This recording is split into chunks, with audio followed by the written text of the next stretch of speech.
มนโทกลายเป็นแม่มดปลุกผีขึ้นมาจากหลุมแล้ว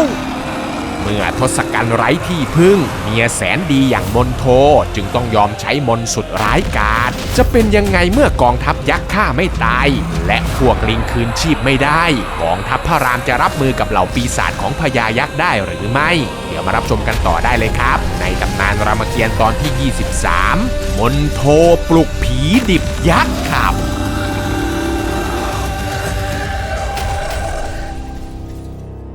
หลังจากที่พญายักษ์ทศกัณฐ์ถูกนางมนโทตบกระบาลไป3 ทีเขาก็กลับมานั่งบนบัลลังก์บ่นพึมพำเพราะอับอายมากด้วยความแค้นใจที่ถูกหนุมานแกล้งพญายักษ์ทศกัณฐ์จึงวางแผนการรบใหม่ขึ้นมาทันที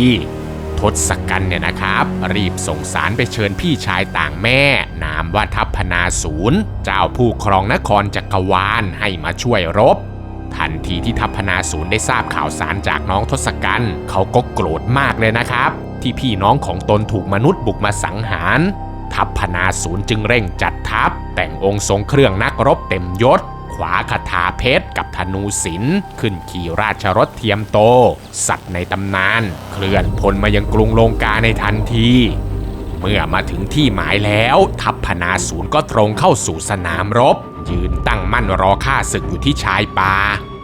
ทางฝั่งพระรามเนี่ยก็ไม่รอช้าครับรีบจูงมือน้องชายขึ้นราชรถสั่งการให้มาตุลีขับราชรถนำกองทัพวานอนเข้าสู่สมรภูมิอย่างรวดเร็วเมื่อทัพพนาสูรที่ยืนตระหง่านอยู่บนราชรถมองเห็นกองทัพลิงเคลื่อนมาเขาก็สั่งให้เหล่าทหารยักษ์เร่งเคลื่อนพลเข้าไปบดขยี้วานอนเกิดเป็นการปะทะกันขึ้นอย่างดุเดือดเลือดพล่านไม่มีใครยอมใครพวกยักษ์เนี่ยนะครับก็ใช้อาวุธทั้งหอกทั้งปืนไฟและหน้าไม้ในขณะที่พวกลิงก็เข้าไปสู้ด้วยการกัดถีบและแย่งเอาอาวุธของพวกยักษ์แล้วก็ฆ่ายักษ์จนตายไปมากมาย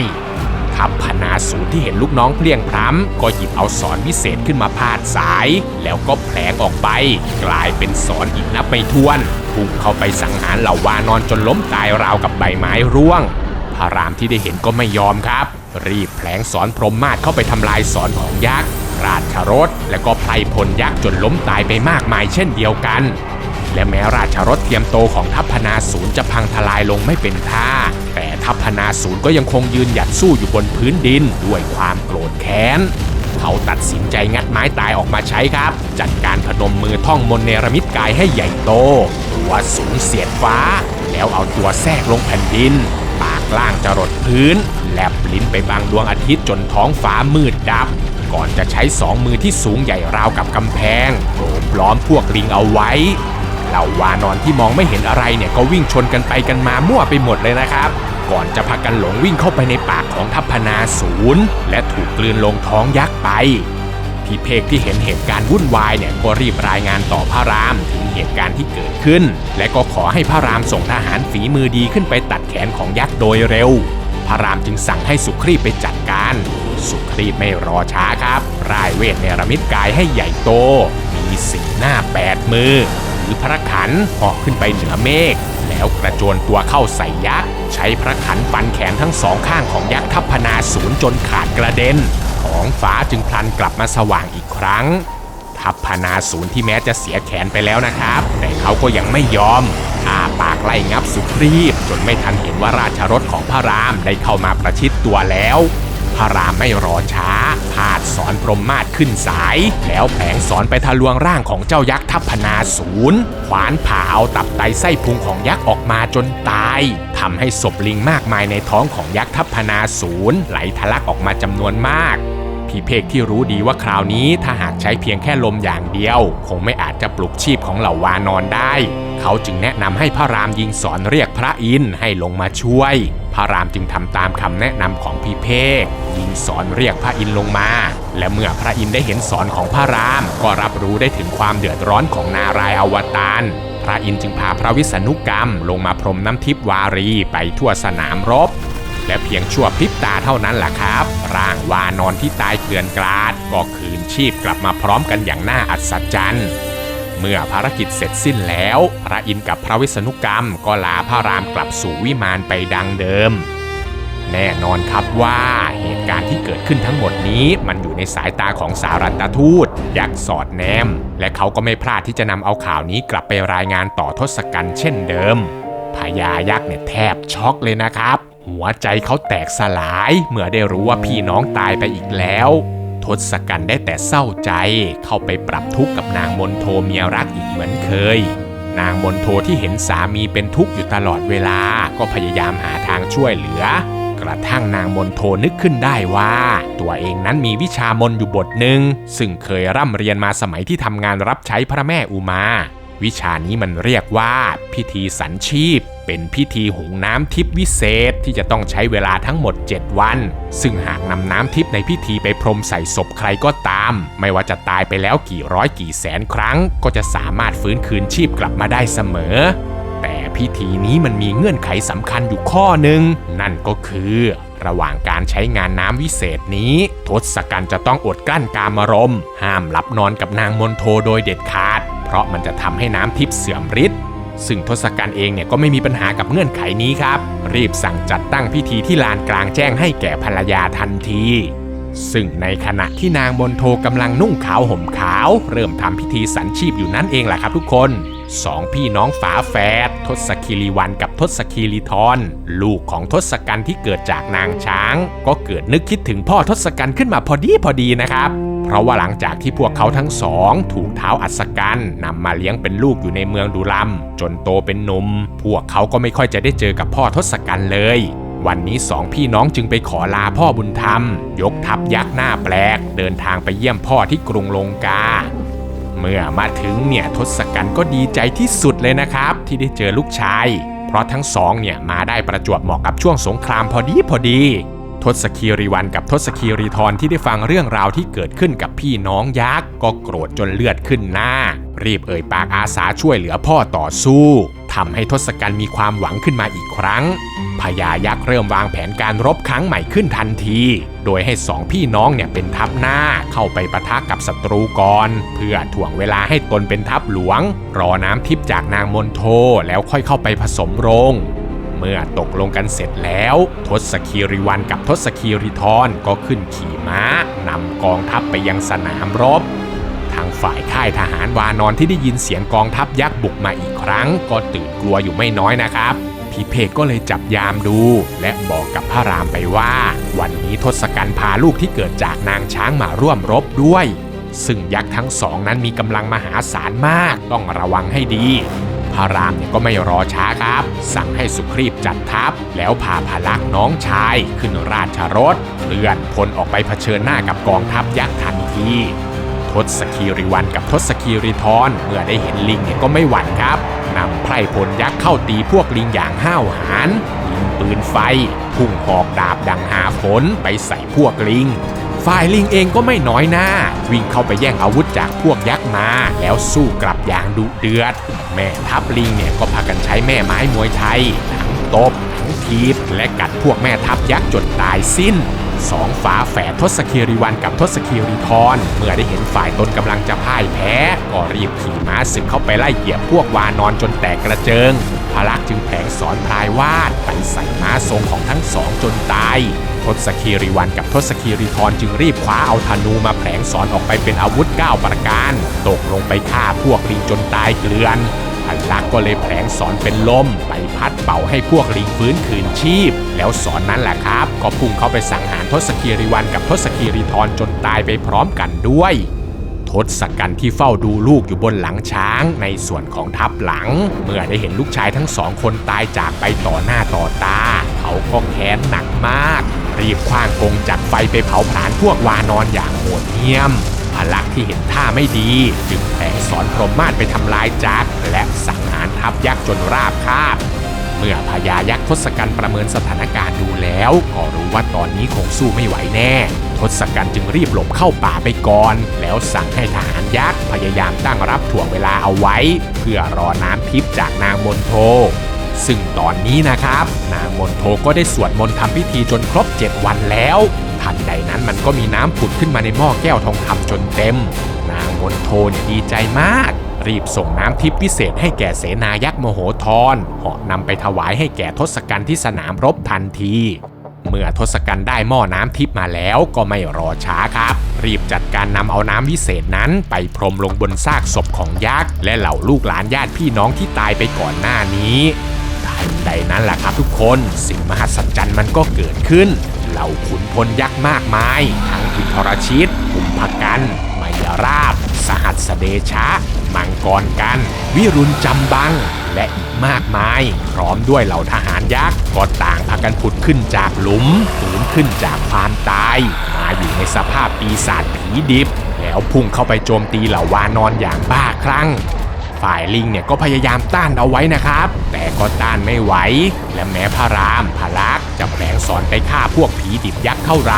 ทศกัณฐ์ก็จะพรมน้ำทิพย์ปลุกปีศาจกลับขึ้นมาสู้ใหม่ได้เรื่อยๆไม่มีจบสิ้นและถ้าหากน้ำทิพย์วิเศษหมดนางมณโฑที่ยังคงทำพิธีอยู่ก็จะส่งน้ำทิพย์มาเติมให้สามีตลอดพระรามเนี่ยรู้ได้ทันทีครับว่าถ้าหากเป็นเช่นนี้ต่อไปคงจะแย่แน่เขาจึงรีบไปปรึกษากับพี่เพกเพื่อหาทางแก้ไข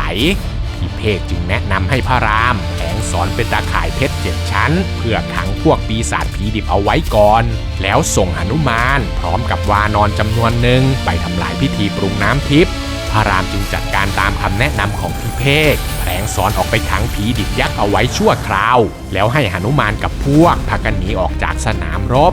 หนุมานและเหล่าพญาวานอนเนี่ยนะครับนัดแนะกันเพื่อตบตาคนทั้งลงกาด้วยการแปลงกายเป็นขบวนยักษ์ที่มีหนุมานแปลงกายเป็นทศกัณฐ์นิลนนท์แปลงเป็นช้างทรงชมพูพานก็แปลงเป็นควานช้างและวานอนทั้งหลายเนี่ยก็แปลงเป็นไพร่พลยักษ์ตั้งขบวนทัพเดินทางเข้าเมืองลงกาไปอย่างยิ่งใหญ่ประหนึ่งว่าเพิ่งได้รับชัยชนะกลับเมืองชาวลงกาที่ได้เห็นเนี่ยต่างก็ปลื้มปิติพากันโห่ร้องสรรเสริญเสียงดังจากนั้นหนุมานในร่างทศกัณฐ์ก็เดินเข้าไปยังลานพิธีปรุงน้ำทิพย์อย่างสง่าผ่าเผยเข้าไปหานางมณโฑที่แท่นพิธีกล่าวคำหวานกับนางว่าพี่เนี่ยชนะศึกแล้วนะและก็ฆ่าศัตรูตายหมดแล้วเพราะน้ำทิพย์ของน้องแท้ๆเราเลิกพิธีแล้วพากันไปพักผ่อน2 ต่อ 2เถอะนางมณโฑที่เชื่อสนิทใจว่านี่คือสามีของตัวเองก็ยอมเลิกพิธีเดินตามหลังเข้าห้องไปร่วมหลับนอนกับทศกัณฐ์ตัวปลอมโดยไม่สงสัยจากเหตุนี้เองล่ะครับพิธีสัญชีพจึงเสื่อมลงทันทีน้ำทิพย์ที่มีเหลือในพิธีก็เหือดแห้งชมพูพานกับนิลนนท์ก็นำพักพวกเข้าไปพังโรงพิธีจนราบแล้วก็รอให้หนุมานเสร็จภารกิจทางด้านหนุมานหลังจากทำลายพิธีปรุงน้ำทิพย์ได้แล้วเขาก็รีบหาเรื่องหนีจากนางมณโฑอ้างว่าสงครามเนี่ยยังไม่เสร็จสมบูรณ์เพราะพี่เพกยังอยู่พี่จะต้องไปฆ่ามันให้ได้ซะก่อนเมื่อพูดจบหนุมานก็เดินออกจากห้องคืนร่างกลับเป็นพญาวานอนเหมือนเดิมแล้วพาพักพวกหอกกลับไปรายงานพระรามที่สนามรบเมื่อพระรามทราบว่าหนุมานทำลายพิธีสำเร็จแล้วเขาจึงสั่งให้ทหารวานอนจัดกระบวนทัพเข้าไปสู้รบกับพวกปีศาจยักษ์อีกครั้งและรอบนี้แหละครับพวกผีดิบยักษ์ก็ตายเกลี้ยงไม่มีตัวไหนฟื้นคืนชีพกลับมาได้อีกเลยทศกัณฐ์เนี่ยแปลกใจมากว่าทำไมน้ำทิพย์ของเขาถึงใช้ไม่ได้ผลจนกระทั่งน้ำทิพย์ในขันทองแห้งเหือดไปหมดแล้วนางมณโฑก็ยังไม่ส่งน้ำทิพย์กลับมาเติมให้ตนอีกทศกัณฐ์ก็โกรธมากไม่รู้ว่ามันเกิดอะไรขึ้นกันแน่และเมื่อฝ่ายพระรามที่เห็นว่าพวกปีศาจยักษ์ไม่สามารถบุกมาได้อีกแล้วพระรามจึงแผลงสอนไปฆ่าช้างทรงกับทหารยักษ์ที่เหลือจนหมดเหลือก็แต่ทศกัณฐ์ที่ยืนเหนื่อยหอบอยู่ท่ามกลางศพยักษ์เพียงลำพังซึ่งโชคดีครับที่พระอาทิตย์เนี่ยตกดินพอดีทั้ง2 ฝ่ายจึงต้องประกาศเลิกทัพแยกย้ายกันกลับที่ของตัวเองทศกัณฐ์เนี่ยไม่รอช้าครับรีบกลับเข้าราชวังทันทีและพอได้มาเห็นโรงพิธีสัญชีพของนางมณโฑพังยับเยินพญายักษ์เนี่ยก็ตกใจมากรีบวิ่งไปหานางมณโฑเพื่อดูว่านางเป็นอะไรหรือเปล่าและพอได้เห็นว่าเมียปลอดภัยดีเนี่ยก็โล่งใจรีบเข้าไปถามด้วยความน้อยใจว่าทำไมจู่ๆถึงหยุดทำพิธีกลางคันจนพี่ต้องแพ้ศึกเพราะน้องไม่ส่งน้ำทิพย์มาให้เลยนางมณโฑที่ได้ฟังคำของทศกัณฐ์เนี่ยก็งุนงงครับไหนบอกว่าชนะสงครามแล้วเมื่อกี้ยังขี่ช้างมานอนด้วยกันอยู่เลยทศกัณฐ์ได้ยินแบบนั้นก็ถึงกับช็อกแน่นิ่งไปราวกับวิญญาณหลุดออกจากร่าง ค่อยๆนึกย้อนกลับไปถึงเหตุการณ์ในสมรภูมิรบที่มีช่วงหนึ่งหนุมานกับพวกวานอนได้หนีหายไปไอ้ลิงเผือกตัวนั้นมันคงแปลงกายมานอนกับนางมนโทจนพิธีทำน้ำทิพย์ล่มทศกัณฐ์เนี่ยทั้งโกรธทั้งเสียใจมากแต่ถึงอย่างนั้นนะครับทศกัณฐ์ก็ยังรักเมียมากเขาไม่คิดโกรธหรือโทษนางมนโทเลยแม้แต่น้อยพยายามปลอบใจนางมนโทและบอกความจริงว่าตนเนี่ยไม่ได้กลับมามันเป็นกลอุบายของไอ้หนุมานนางมนโทที่ได้รู้ความจริงเนี่ยก็ร้องไห้ออกมาอย่างหนักเลยนะครับนางรู้สึกอับอายมากจนไม่อยากมีชีวิตอยู่ทศกัณฐ์จึงต้องกอดปลอบใจและเช็ดน้ำตาให้อยู่นานนานจนนางมนโทสงบจิตสงบใจลงได้ในรุ่งเช้าของวันถัดมาครับทศกัณฐ์ก็ตื่นมาแต่ไกลโฮเกณฑ์ทัพทหารที่ใหญ่ที่สุดเพื่อจะไปล้างแค้นแทนเมียรักเขาแต่งกายเต็มยศถืออาวุธครบ20มือขึ้นราชรถเทียมด้วยราชสีห์เคลื่อนทัพออกจากกรุงลงกาไปพร้อมกับเสียงที่ดังสนั่นหวั่นไหวพระรามที่ได้ยินเสียงกองทัพยักษ์เคลื่อนมาเนี่ยก็จัดทัพออกไปที่สนามรบทันทีและก็ไม่พูดพร่ำทำเพลงครับเข้าตะลุมบอลกับพวกยักษ์อย่างเมามันสี่ขุนพลยักษ์ปะทะกับสี่ขุนพลวานอนบุกเข้าห้ำหันกันอย่างไม่ปราณีเป็นการจับคู่ดวลที่ดุเดือดสุดๆไม่นานขุนพลลิงที่มีฝีมือเหนือกว่าก็จับตัวยักษ์สี่ขุนพลมาทุ่มฟาดกับพื้นจนคอหักสิ้นลมไปคาที่ทศกัณฐ์ที่เห็นลูกน้องตายเรียบก็แผลงสอนพุ่งเข้าไปใส่กองทัพลิงพระรามจึงแก้ทางด้วยการแผลงสอนพรหมมาศสวนไปทำลายรถศึกของทศกัณฐ์จนพังยับและแม้ว่าพญายักษ์จะตกลงจากรถแต่เขาก็ไม่ยอมแพ้กระโจนเข้าไปใส่พระรามหมายจะสังหารด้วยอาวุธในมือพระรามจึงใช้คันศรต้านเอาไว้พร้อมกับหวดสวนกลับไป1 ดอกก่อนจะกระโดดขึ้นเหยียบเข่าของทศกัณฐ์แล้วใช้มือตบหัวของพญายักษ์จนบิดไปมาจากนั้นพระรามจึงกระโดดขึ้นไปแผลงสอนพรหมมาศลงมาตัดแขนทั้ง20ของพญายักษ์จนขาดกระเด็นแต่ทว่าไม่นานครับแขนทั้ง20ข้างของทศกัณฐ์มันก็ลอยกลับมาติดตัวทศกัณฐ์เหมือนเดิมแต่พระรามก็ไม่เว้นจังหวะให้หายใจครับรีบแผลงสอนไปตัดหัวทั้ง10ของทศกัณฐ์จนหลุดกระเด็นไปคนละทิศคนละทางแต่แค่แป๊บเดียวเท่านั้นแหละครับหัวของทศกัณฐ์มันก็ลอยกลับเข้ามาต่อที่คอได้ราวกับไม่มีอะไรเกิดขึ้นแม้ทศกัณฐ์จะรู้สึกเจ็บปวดเจียนตายทุกครั้งที่ถูกฆ่าแต่เขาก็รีบลุกขึ้นมายืนหยัดหยิบธนูขึ้นมาง้างคันศรเพื่อยิงตอบโต้แต่ก็ไม่ทันจะได้ลั่นคันศรครับสายธนูคู่กายของพญายักษ์ที่ใช้มาตั้งแต่เป็นวัยรุ่นมันดันขาดแล้วบาดหน้าของพญายักษ์จนเป็นแผลลึกพญายักษ์ทศกัณฐ์เนี่ยตกใจมากเพราะเขาใช้ธนูนี้รบมาแล้วไม่รู้กี่ครั้งและก็ไม่เคยขาดเลยแต่มันดันมาขาดในช่วงเวลาที่ร่างกายของเขาเหนื่อยล้าที่สุดทศกัณฐ์เนี่ยไม่อาจจะสู้ต่อได้แล้วเขาจึงขอเลิกทัพถอยหนีกลับเข้าสู่กรุงลงกาเช่นเดิมฝ่ายพระรามที่เห็นว่ามันใกล้ค่ำแล้วก็ยอมเลิกทัพกลับเข้าพับพลาไปเช่นกันทิ้งไว้เพียงคำถามที่คาใจว่าเหตุใดยักษ์ทศกัณฐ์ถึงฆ่าไม่ตายสักที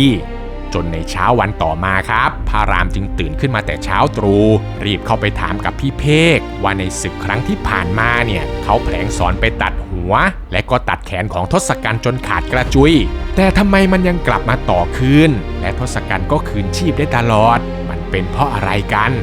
เมื่อพระรามถามพี่เพกจึงเฉลยความลับสุดยอดว่าเหตุที่ทศกัณฐ์ฆ่าไม่ตายนั้นมันก็เป็นเพราะว่าเขาได้ถอดดวงใจออกจากร่างไปแล้วและเขาได้เอาดวงใจนั้นใส่กล่องแก้วฝากไว้กับฤาษีโคบุตรผู้เป็นอาจารย์วิธีเดียวที่จะฆ่าทศกัณฐ์ได้คือต้องลวงเอาดวงใจของเขามาจากฤาษีแล้วขยี้ดวงใจพร้อมๆกับแผลงสอนไปสังหารร่างทิ้งในคราวเดียวกัน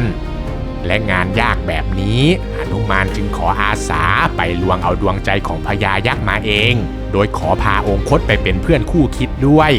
ซึ่งก่อนจะไปลงมือนั้นนะครับหนุมานได้เข้าไปกระซิบแผนให้กับพระรามได้ฟังเพียงผู้เดียวเพราะว่าภารกิจนี้เนี่ยมันไม่ง่ายเลยคงจะต้องใช้กลอุบายหลอกลวงขั้นสูงสุดหนุมานอาจจะต้องแกล้งทำเป็นทรยศขอให้พระรามอย่าตกใจหรือโกรธเคืองกันพระรามเนี่ยก็พยักหน้าตอบรับและก็อวยพรให้หนุมานทำภารกิจให้สำเร็จว่าแล้วหนุมานก็พาองคตออกจากค่ายวานอนมุ่งหน้าสู่ป่าหิมพานต์เพื่อไปลวงชิงเอาดวงใจของทศกัณฐ์กลับมาครับ และนี่นะครับก็คือเรื่องราวการปลุกผีญาติพี่น้องยักษ์ขึ้นมาจากหลุมของนางมนโทและการออกศึกของทัพพนาศูนย์ทศคีรีวรรณกับทศคีรีธรที่ผมได้นำเอามาฝากทุกคนในวันนี้นะครับหากมีข้อมูลตรงไหนผิดพลาดหรือตกหล่นตรงไหนไปเนี่ยผมและทีมงานต้องกราบขออภัยทุกคนด้วยนะครับถ้าเพื่อนๆชอบคลิปแบบนี้ก็อย่าลืมกดไลค์กดติดตามแล้วก็แชร์คลิปนี้ออกไปเพื่อเป็นกำลังใจให้กับผมและทีมงานด้วยนะครับหรือเพื่อนๆคนไหนอยากจะสนับสนุนพวกเรามากกว่านี้ก็สามารถสมัครเข้ามาเป็นสมาชิกแบบรายเดือนหรือจะส่งเป็นซุปเปอร์แตงเข้ามาเป็นกำลังใจให้กับพวกเราก็ได้ครับคลิปหน้าอยากจะฟังเรื่องราวเกี่ยวกับอะไรก็คอมเมนต์เอาไว้ได้เลยนะครับผมอ่านทุกคอมเมนต์แน่นอนครับสำหรับคลิปนี้ก็มีเพียงเท่านี้เนาะแล้วเจอกันใหม่คลิปวิดีโอหน้าครับผมสวัสดีครับบ๊ายบาย